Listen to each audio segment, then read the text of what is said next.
Welcome to the Worship Probs podcast, where we aim to entertain, encourage, and equip worship and tech leaders all around the world. Look, we all know that serving in worship and production is great, but the problems, those are real. Thanks for joining us as we dive into today's episode with our host, Brian Tabor. Welcome to episode 346 of the Worship Probs podcast, guys. You know, we're here every week and you're here every week, and we absolutely love that. Thanks for stopping by and spending a few moments with us. You know, we're always going to hit the 3 E's: entertain, encourage, and equip. And we hope that you experience all of those today. Do me a favor. You know what I'm going to say. You know what I'm going to say. I've said it 345 other times. If you will jump over to Apple Podcast, even if you listen on Podbean or Podstock or Oh My Pod or whatever, there's a million of them. Just jump over to Apple Podcast, leave us a 5-star rating and a really nice review. That's a huge help to us. Be really, really grateful for us. And I got the gift that keeps on giving here with me today, the one and only Scot Longyear. Hey, always good to be here. Actually, we started an hour ago, but just been having such great conversations and catching up in ministry, and that's really what today is inviting into a conversation on answering and navigating some hard questions along. We of course got prayer concerns. We love those so much. Are going to catch up. Got a couple DMs that we're gonna drop in. Here's what we're going to talk about. We're going to talk about the spirit of offense, which means well, how do you deal with people when they don't like dealing with you? When they get offended. Some people have the spiritual gift of getting offended, right? So how do you deal with that? And then how do you deal, if you're in worship or production, how do you deal with last minute changes from your supervisor or your senior pastor? So I'm here to answer the senior pastor side of that a little bit, right? So we're going to have fun. Hang on tight. It's going to be a great, great episode. Yes, it is. Yes, it is. And let's get it started by telling you about our amazing friends at Planning Center. This episode of the Worship Probs podcast is brought to you by Planning Center, an all-in-one software that can help you organize every facet of your ministry, connect with your people, and help your people stay connected to each other. Among the many ways Planning Center can help you do that is through task management. In Planning Center, you can create detailed tasks, organize to-do lists, and even collaborate on those tasks with other team members in real time. Do you have recurring events and projects with long to-do lists? Make a task list template to save time. Have regular tasks you need help keeping up with? Set your tasks to automatically repeat at an interval of your choosing. And the best part is that you can create tasks from absolutely anywhere in Planning Center using the toolbar. You'll find your Tasks tab in Planning Center Home, the place you see all the important updates happening across your account. To learn more and get started today, visit planningcenter.com or click the link in our bio. Well, I'm really excited today. We've got kind of a new endeavor that we're embarking on, Worship Jobs by Worship Probs. And this is something that, we've had an Instagram account at Worship Probs for probably 7 or 8 years and just have never done anything with it. And so now's the time. We're going to do something with it. Lots of resources and places out there that churches can go to get help finding candidates for open roles. But what we want to do is just be a connection place for churches that is a budget-friendly solution for them to find the next dynamic leader for their staff team. And I could not be more excited as our first client, one of my favorite churches and one of my all-time favorite senior pastors, Pastor Scot Longyear from Maryland Community Church. So, Scot, what can you tell us about the role that you guys are searching for? Yeah, we continue to be on just a great growth track, and which means more roles and more shifting in that. So we have an opening for what I think is an incredibly exciting position, and that is our central worship pastor. And I know you ask 1,000 questions around that, like what happened to the old guy? What was wrong and he left? He's transitioning to to be the pastor of our new campus. And so it's a natural transition right there, but it's a central worship pastor position. So this position would oversee worship at our broadcast campus. And so we broadcast TV, online, the whole thing, and then 2 other campuses as well. If you don't know much about MCC, located in Terre Haute, Indiana, about an hour and 15 minutes outside of the great city of Indianapolis, where Brian is. Our church is 100 years old. And we're celebrating that this year. We're celebrating 100 years with no scandals, no church splits, and 100 years of community transformation. I feel like I'm preaching right now because it fires me up so much. Incredible, man. Very, very, very healthy church. We actually, our major demographic is young, the 16 to 35-year-olds. We'll have, we're not only that, but that really is a lot of places will say we want young people. Like we have them, and it's a pretty exciting place. 2 campuses getting ready to launch a 3rd campus in the fall. Average attendance around 25 to 2,700, and continuing to skew up. Named for a few years, or named as Outreach Magazine's top 100 fastest growing in the U.S. And I just think it's a worship leader's dream to be a part of something like this. So if the Lord's stirring something in you, man, I think it's a pretty good place. There's a reason I'm still here. I think it's a great church. It is a fantastic church. And I will tell you this, Kim and I have had the honor of leading a couple of weekends at Maryland. And it is absolutely a worship leader's dream. It is a worshiping church, and it's a church that is already growing rapidly, but with the right leader, man, I just can't wait to see it. And we're cheering you on, man. So what would you say to somebody about working at Maryland? Yeah, I think we're healthy. We have people all the time come here like, wow, man, this is really a healthy place. And we work really hard at that. It gets harder the bigger that we get, but our staff and our eldership are in relationship with Jesus, and deep relationship with Jesus, and deep relationship with each other. We've learned how to argue and fight well and continue to move the ball down the field. And I love and trust all of our leaders. I think it's attractive to a worship leader because we're 4 to 6 weeks out on sermon stuff. Like I could pick up and preach a sermon that's coming in 4 weeks. We have plenty of lead time that we give to our teams because I feel like, and all of our staff does this, our communication staff just gives more time to setting in creativity, setting in song selection, all of our visuals and that. And so I feel like it's just it's a benefit of like, man, I've got some time for this to marinate a little bit. And I think, I was a former worship leader. I led worship for a couple decades. I obviously love it, still part of all of that. So you've got a pastor who gets worship and is not like, just finish the song so we can get to the real thing that we're here for. I see it as we're both preaching sermons as we go along. And so I think it's a little bit of a different dynamic, and our teaching staff carries that as well. And then just a really good relationship between our worship teams, because I'm so involved in or have been involved in worship, and I don't feel like I'm over involved in it. There's a lot of freedom that comes, but there's an honoring. We feel like it's incredibly important, and this is not a place, Brian, because you've led here. This is not a place you're like, okay, man, I'm going to have to talk this room into worshiping. Right. For 100 years. This has been a worshiping congregation, and it just continues to go. You would be jumping into a stream that's already moving. And so if any of that sounds at all appealing to you, or for some more information, I would love to talk to you personally. You can jump on the MCC website. That's mccth.org, mccth.org. You can find my email there. You can also go under employment opportunities and find that, or you can go directly to a website, which is work@mcc.org. Now, it's work@mcc.org.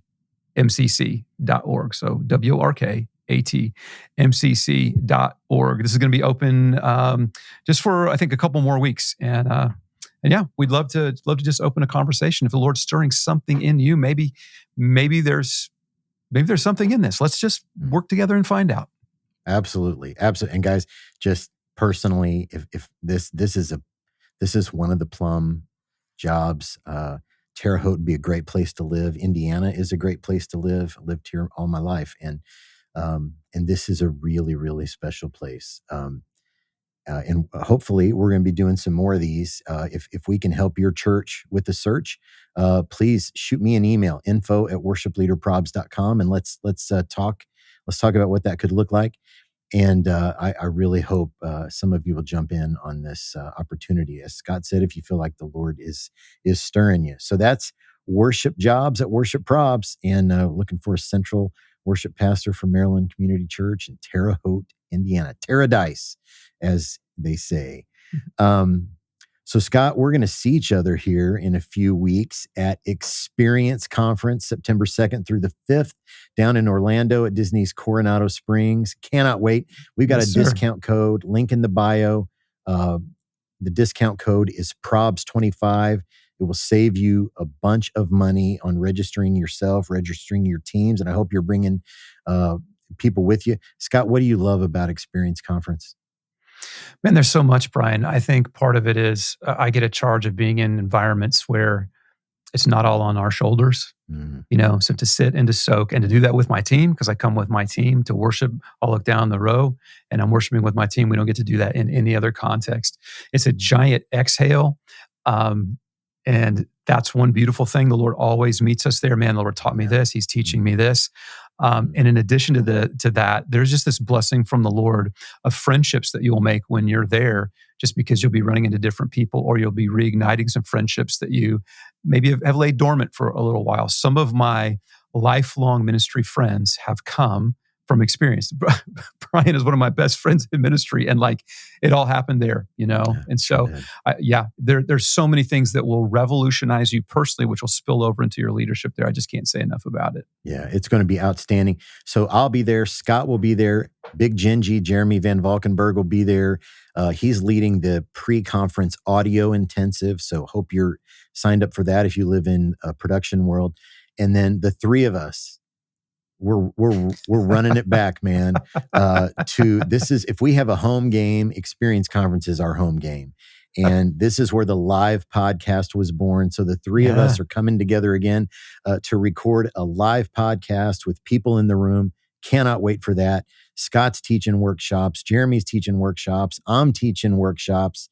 Actually, something I learned from Scott, I'm teaching on building set lists that unlock engagement through the AW scale. And if if you've listened to the podcast for any length of time, you know what the AW scale is, and that comes from Maryland Community Church. And so, if you're interested in that job, again, link in our bio, and link in our bio for Experience Conference as well. Probs25 is your discount code, and we absolutely hope to see you down there. And I guarantee you're gonna have deep times. I would just about guarantee you're going to cry sometime during the week, because the Lord's going to meet you in a specific way, and you're going to laugh. I guarantee you're going to laugh, and you're going to hear laughter. Maybe the only other time that you hear laughter as loud as you hear it at the Experience Conference is the laughter that you hear when Brian Tabor reads Prayer Concerns.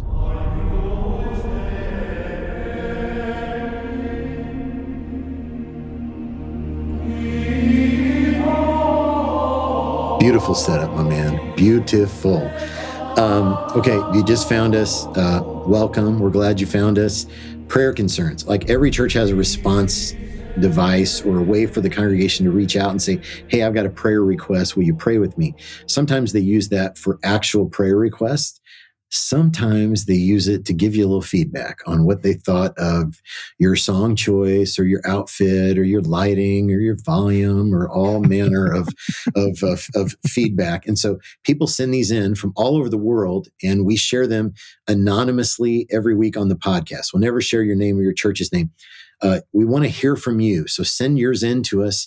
Go to our website. There's a link in the bio for this as well, but go to worshipleaderprobs.com, click on the prayer concerns tab, and submit yours there. And you just might hear yours on a future episode of the podcast. So let's dive right in. Prayer concern number 1. After a service which was admittedly more hymn heavy than normal, I got this comment. Worship was great today, better than it's been in a long time. What? I think you know what I'm saying. It's like they kind of get you in and then bam, uppercut. Just stop there. Worship was great today. Thank you. Thank you. Oh, my good Lord. Okay, number 2, prayer concern. Number 2, we once received a complaint from a church member that the shade of our worship leader's lipstick was too dark and therefore not holy enough to be on the platform worshiping God. So, shades of lipstick now carry with them a degree of holiness. Exactly. Or not. Somebody needs to make a line. There needs to be a line of lipstick. The holiness line. From Maybelline. Give us a scale. It's like the AW scale of lipstick. Yes. The AW scale of lipstick. That's solid gold right there, man.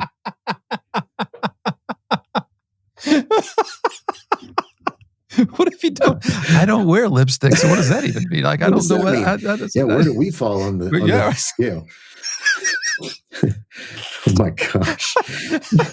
This is so crazy. It's so crazy to me because I was telling somebody this week, nobody walks into a car dealership and says, I want to see the owner and start telling the owner how to run their business. Exactly. You know, right. But we do it at the church every The color of that car is not holy. Oh my Lord. Woo. Oh my Lord. Okay, number 3, prayer concern. Number 3, we had an older couple walk over to our sound person and ask, do you go to church here? They answered, yes. The older man, I couldn't wait for the sermon to be over. It was so loud, my ears were hurting. It was at 74 dB. I'm going to go home and pray for my ears now. And the wife just nods in agreement behind him. The sound person just was caught off guard and said, thank you. 74 dB. Okay. I'm going to pray for my ears now. That you can't, I bet you can't run a leaf blower at 74 dB. That's well, this guy's probably praying a lot, I would say. Probably praying a lot. One of my all-time favorite clapbacks on a prayer concern was, we shared it a couple of weeks ago on the best of prayer concerns when it was you, and they had some new lights and they were running them at 10%. And one of the board members said, oh, that was rough. And you said, well, why don't you sit down and let me hit you with the other 90%? I turned to Kim, that is the greatest prayer concern clapback we've ever had. I love it so much. Oh my Lord. Oh my Lord. Okay, number 4, prayer concern number 4. We got a planning center decline that said, sorry, I'm going to look at another church for our wedding venue during our normal service. I know I was supposed to lead 2 songs this morning, but I'm not coming. Wow. Day of, man. Day of. Okay. Wow. Woo. Where's Gladys today? Exactly. She's wedding venue. A different shopping. church? Checking it out for because they're not open at all during. Okay, exactly. Can't go during the week. Got to go during church. Thanks for that. Thank you. Good to know. Okay, here's the last one. The bottom of the pudding cup. Prayer concern number 5. I was leading worship one Sunday and was speaking briefly to set up the song "Build My Life." I looked up to see a young congregant moving her hands in a rolling motion, clearly trying to communicate, wrap it up. To her credit, she might not have been wrong. Come on, bro. We already had a sermon. You know? I mean, let's be honest, we've all been there. Yeah, we've all been there. We have. But I'm sure this person was doing fine. Wrap it up. Oh my gosh. So fam, those are prayer concerns. Make sure you send yours in to us. You can DM those to us on any of the socials, or jump over to the website, worshipleaderprobs.com, click on the prayer concerns tab and submit yours there. And again, we will never, ever share your name or your church's name.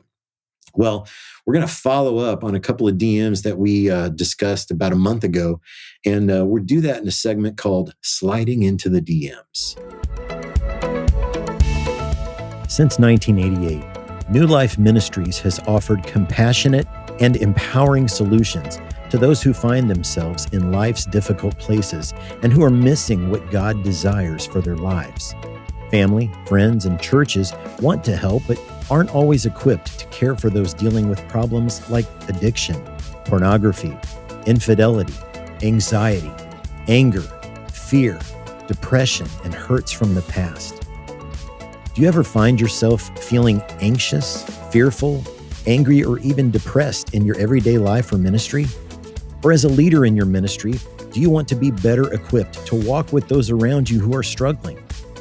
We're partnering with New Life Ministries to provide resources, help, and support for you in any season you face, so you are best equipped to serve and lead your ministry. Look for more info to come and click the link in our bio to discover more ways that New Life Ministries can help.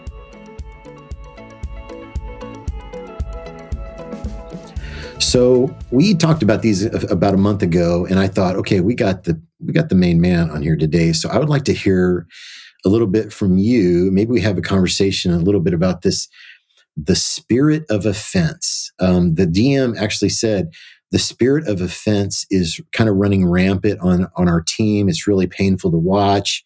You know, you've got jealousy. You've got, why is this person getting scheduled on Easter and I'm not? And why is this person leading a song that I used to lead? And all that. So we got a senior pastor on here who also spent a couple of decades as a worship leader. And so Scott's lived in both worlds. And so I would just be curious, like if you were the senior, this did not come from Maryland Community Church, by the way. That's good. So like, if you were the senior pastor at a church and your worship leader came to you and said, man, everybody's offended on the worship team. What's the first thing you would do to try to help address that? Yeah, I think I would say it sounds to me like you have a leadership problem. I'm not trying to be mean. But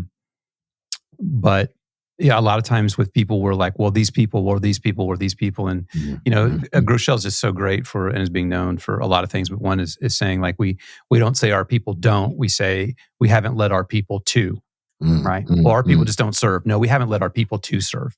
And so if you have continual offense on the team, you have a sick culture, and you are the one as a leader who sets that culture. Now, I'm not going to put it 100% on you because I get it. Like sheep bite, sheep are mean. We're all broken. But somewhere you've lost control, if you even ever had it, of the culture that's there. You've not set the vision. You've not said this is appropriate and this is not appropriate.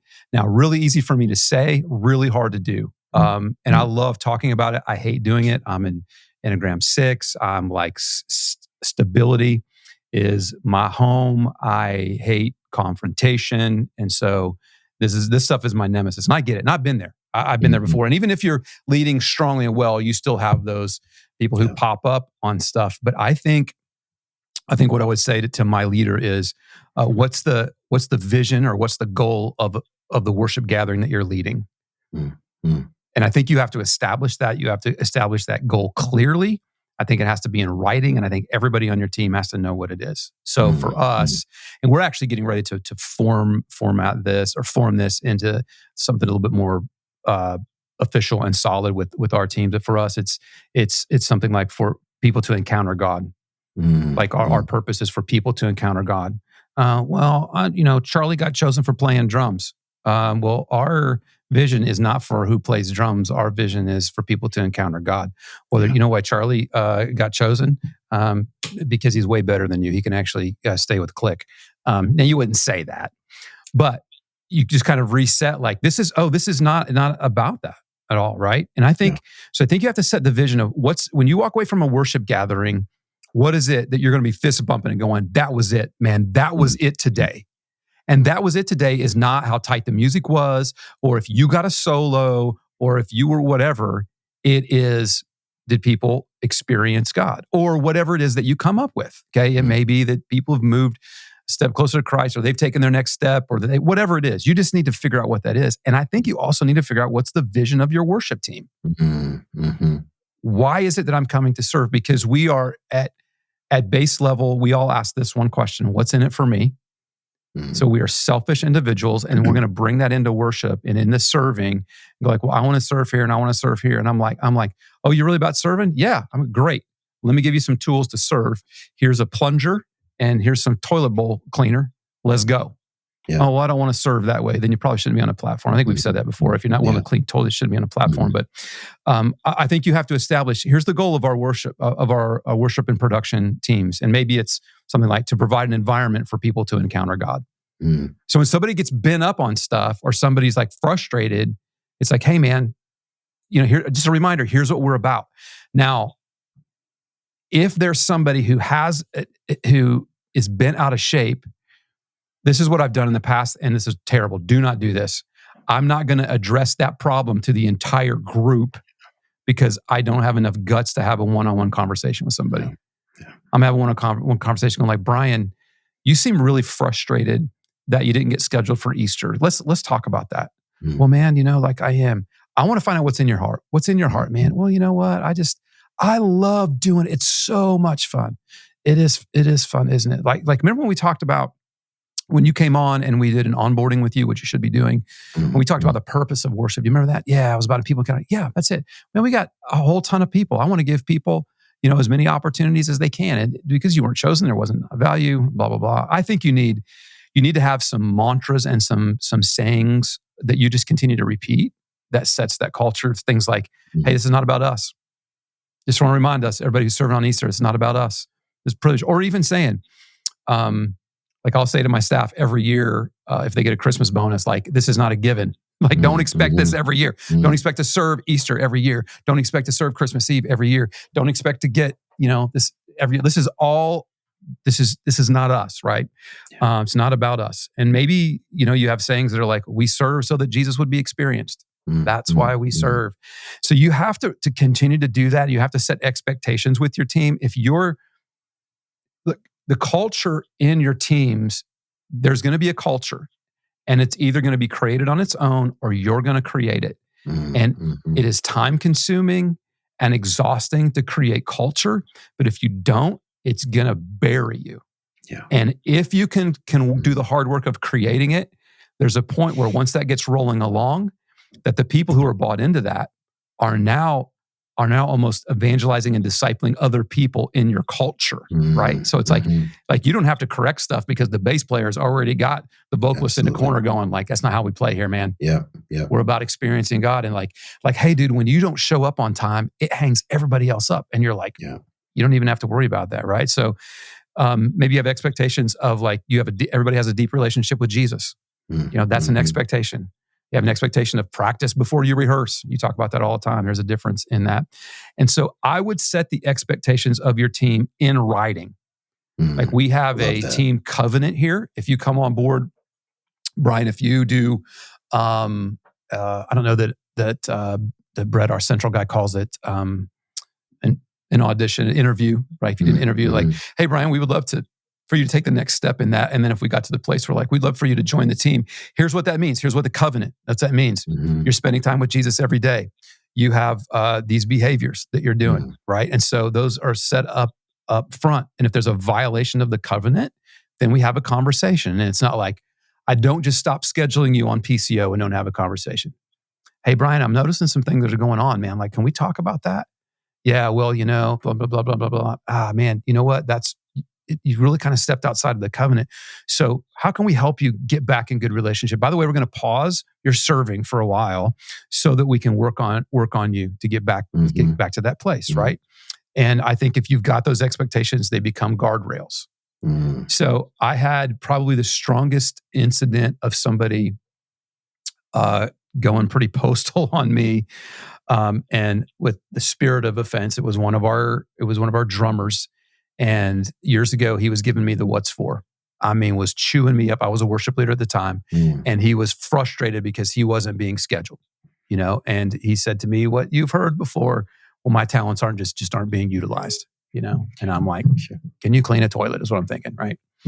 And so Brian, he was in no uncertain terms, not happy with me and let me know it. And so I let him finish, and I just looked at him and I said, "Hey, man, tell me about your quiet time with the Lord. How's that been lately?"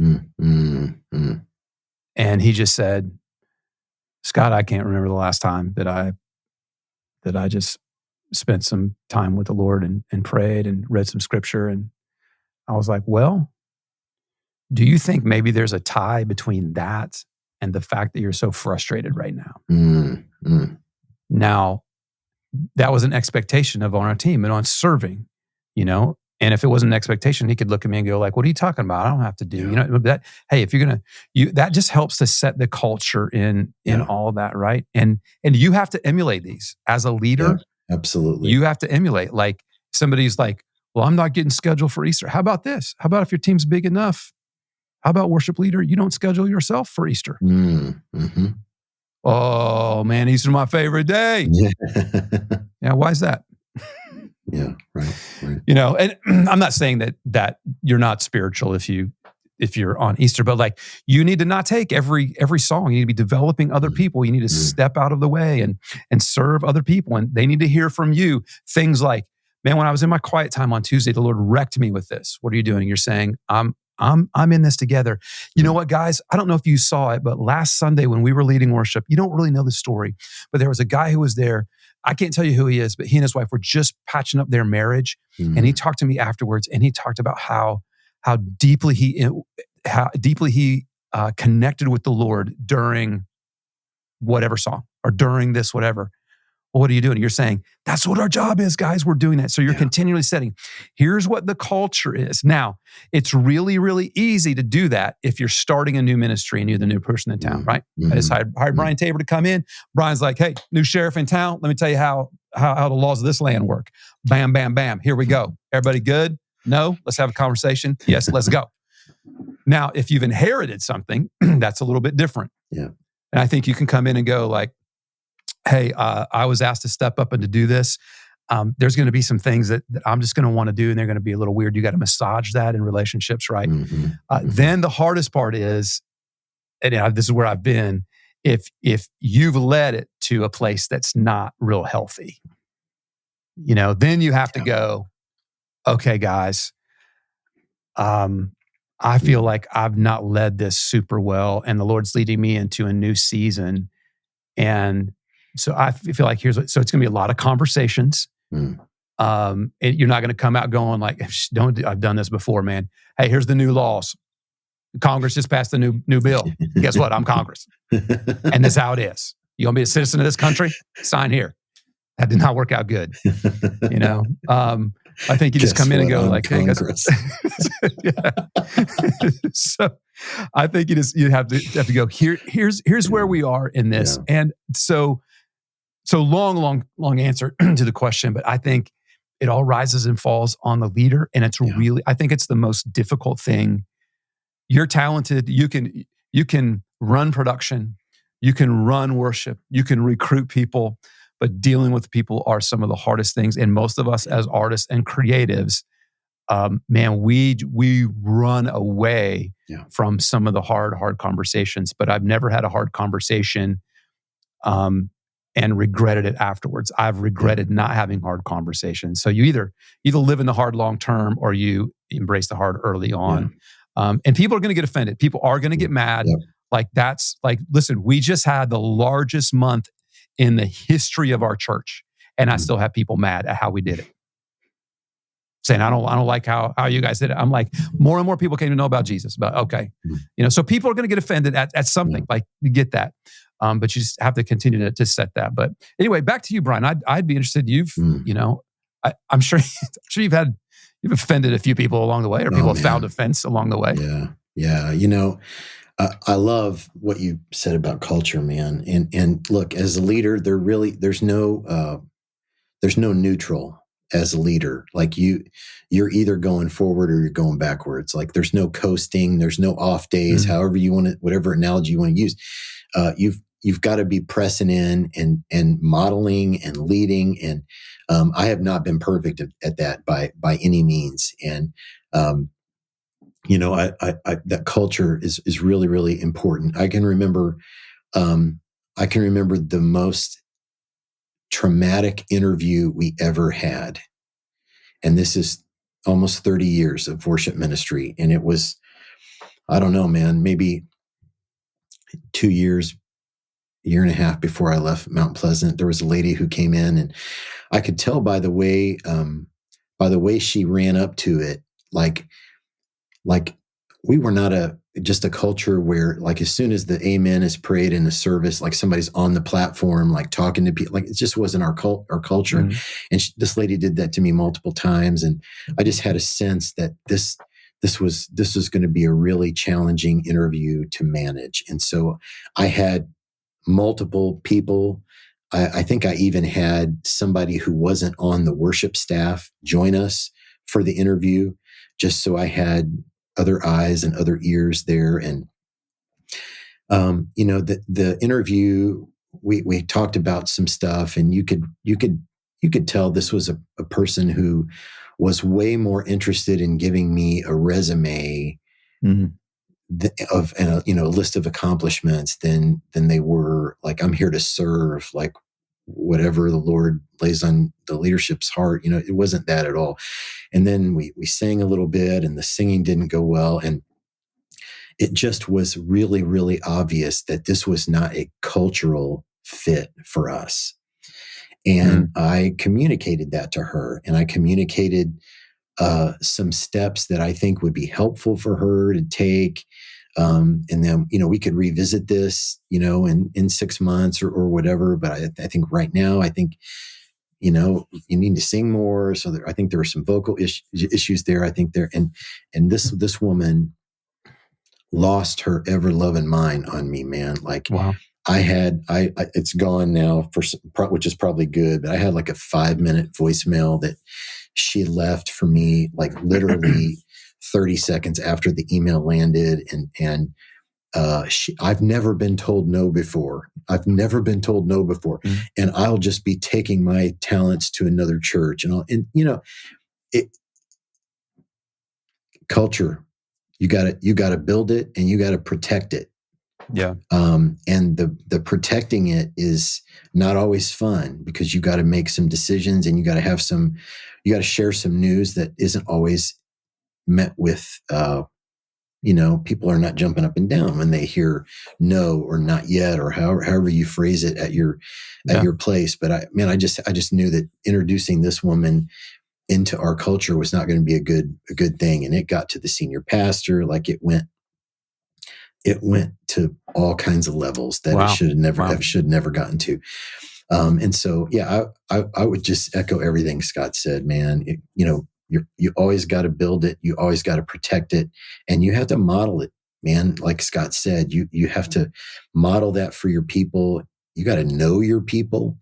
I think all of those things really go to, it's not for the faint of heart to lead a ministry, and to lead a ministry that's in a creative field. Yeah, you're finding things nobody told us about when we got in. We didn't know it was going to be this hard, right? Yeah, I think what I would do if I had, for most of us, go in and we haven't done this right from the jump, and so like right now, I've been here long enough that all the staff we have, I've hired. So every organizational and staff problem that we have is my problem. Right. So you're probably in a similar situation where it's like, okay, what about if I've let this go and haven't done? I don't think I would come in and go like, hey, Moses has been to the mountain. Here's what we're doing. Get on the train or not. Yeah. I would do you could do this a couple different ways. One could be getting your entire worship team together and saying, guys, I need to apologize to you. I don't feel like I've led really well in terms of our vision and direction and all this kind of stuff. And it's not on anybody. This is all on me. Because it really is on you, and they're going to see your transparency in that. Mm-hmm. And I'd say collectively, what I would like us to do is to come up with our own vision statement. And you're going to lead through that, and come up with, you can call them in organizationals, like we have sustaining attributes here, or what we call permission to play. Like what needs to be true of people if they're on our team. They need to be lovers of Jesus. They need to be selfless. They need to have, we have some friends at a mutual church that they actually have on their wall, take less credit, and have on their, in terms of like on their wall is some of their guiding principles. We're going to take less credit. We're going to run from the spotlight. So I would get your team together and say, can we all agree to these together? Yeah, this is what we're going to do. We're going to show up on time, And again, your team is almost, maybe it's a retreat that you do with them or an extended time. And I think they would love to speak into that. And then you can go like, okay, we're going to craft these, then we're going to come back and Susie's going to take all these because some of them were repeated and she's going to put them in, try to group them. And then we're going to come back and we're all going to figure this out and then go, okay, this is what we're all agreeing to. Can we all agree to that? Yes.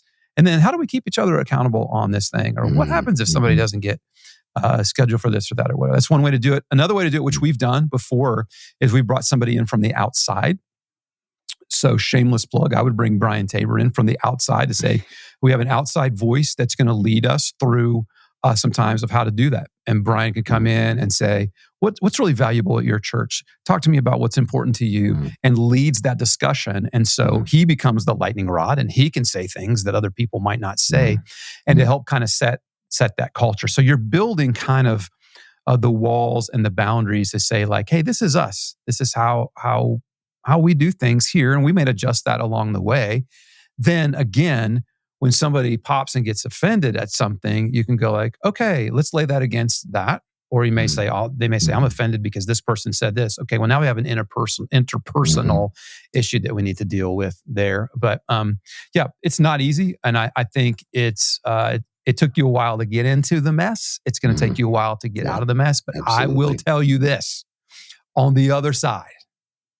I mean, imagine if you're in this, imagine what it would be like to come into a Sunday and you have zero worry about somebody being offended about anything. And you're now leading worship with a team of people who are like, these people here, I mean, I might not go on vacation with them, but I'm locking arms with them today. And we have one goal in mind. And that is that the people of God are coming into here, and people who don't know God yet are coming in here, and they're going to experience him. And we're all going together. Like, let's go. On. Yes. Then you got your team looking at you going like, what do you need from us, man? What do you need? Yeah. And I'm telling you, it's taken years to get there, but Brian, you've been there. Like, and that's where you're like, this is it, man. This is it. So fight for it. We believe in you. You got it in you. The Lord's got you there for a reason. Absolutely. Like, don't let this tear you down. The enemy's going to want to use this to tear you down and see the negative in other people and write the narrative in this and da-da-da-da-da. It's conversation, relationships, and setting some guidelines. Amen. So I'm going to start preaching before I'm done. Oh, come on. Bring it. Awesome. I love that. And Scott at one point mentioned having it written down. If it would be helpful for you to see some documents that I created in my last church, happy to send those to you. Ministry values and all that good stuff.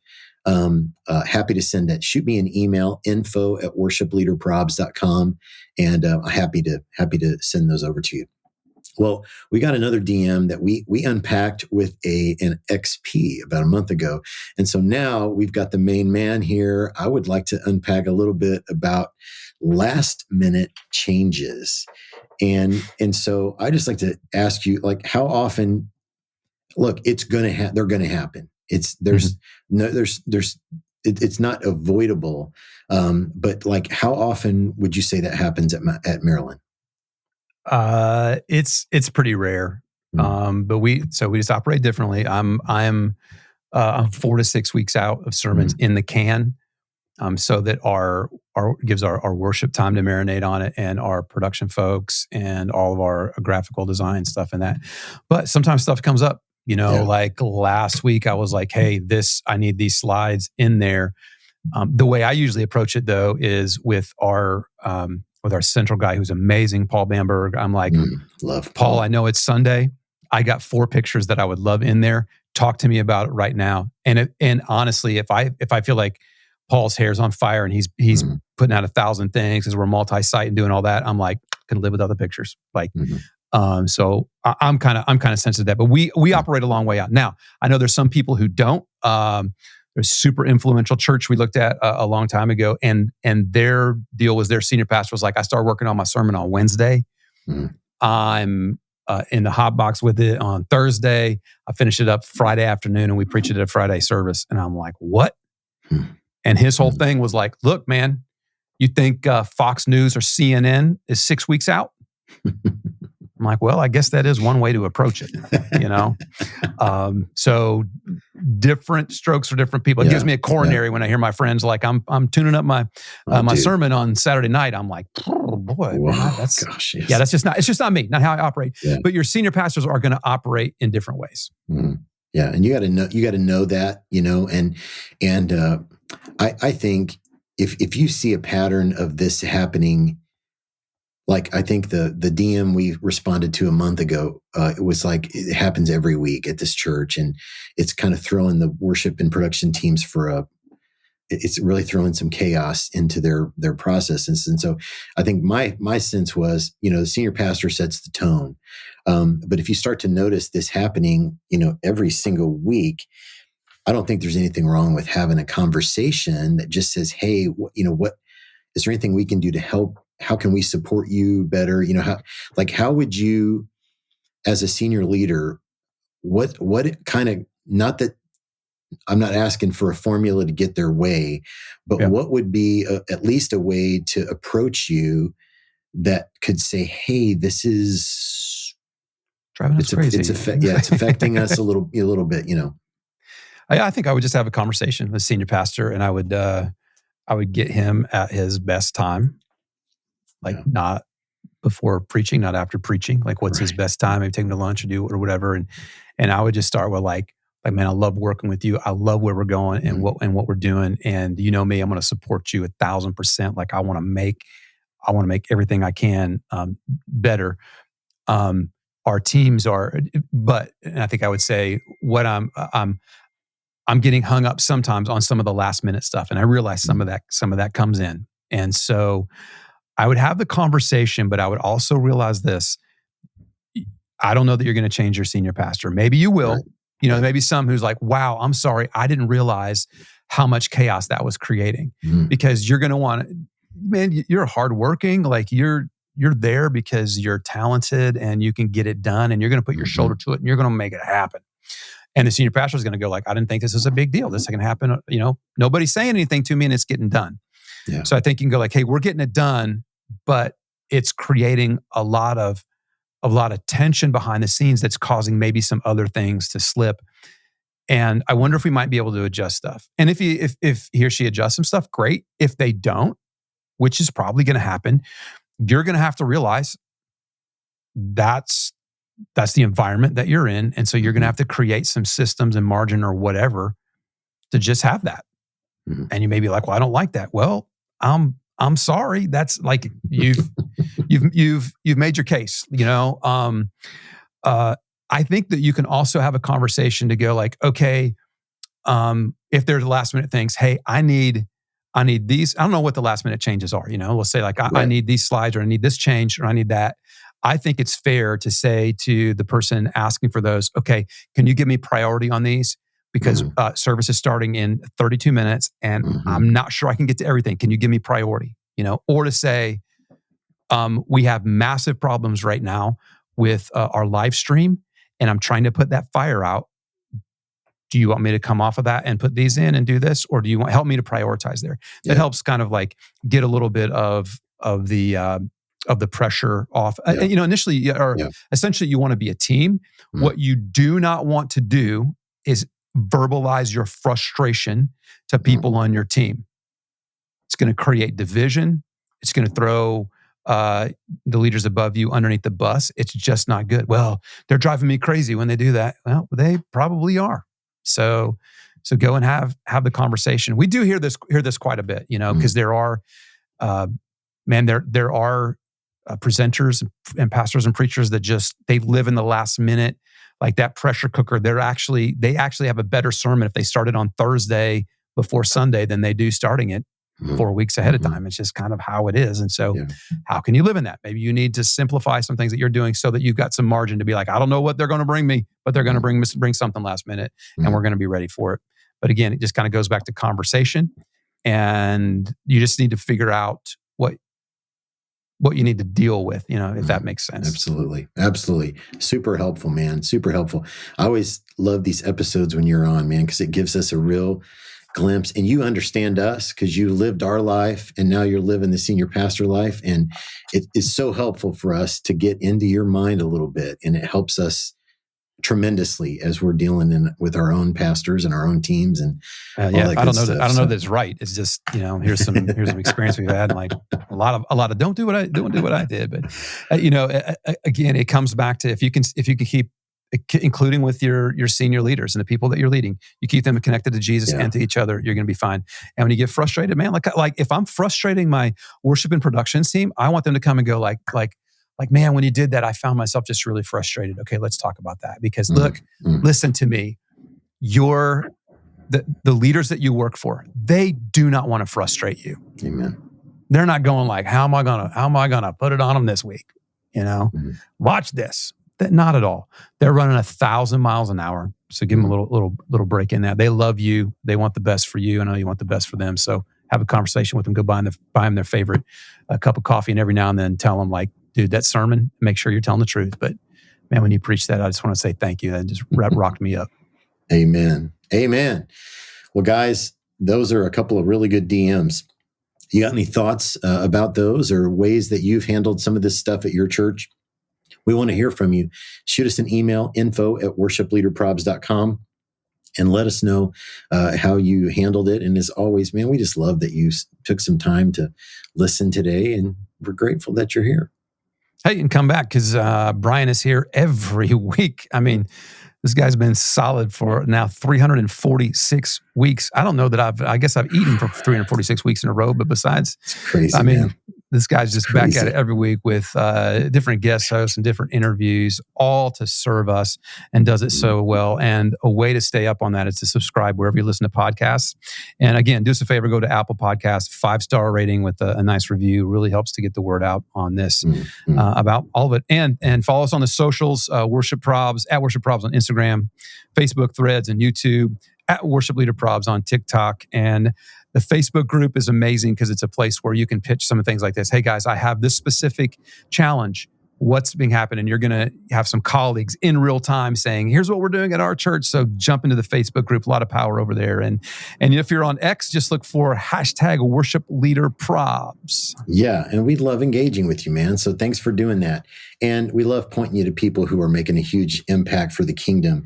And our friends at Maven Media Productions are doing just that. And so they would love to help you. They'd love to serve your church. You need some consultation. You need some design, branding, websites, logos, whatever it is, hit them up. And they'd love to coach up your social media team as well. There's a link in our bio for Maven, or just jump over to mavenmediaproductions.com and they will crush it for you. I promise you that. And thanks to my friend Scott Hoke for our intro. Guys, we love you. Thank you so much for listening to episode 346. Until next time, deuces. Arrivederci.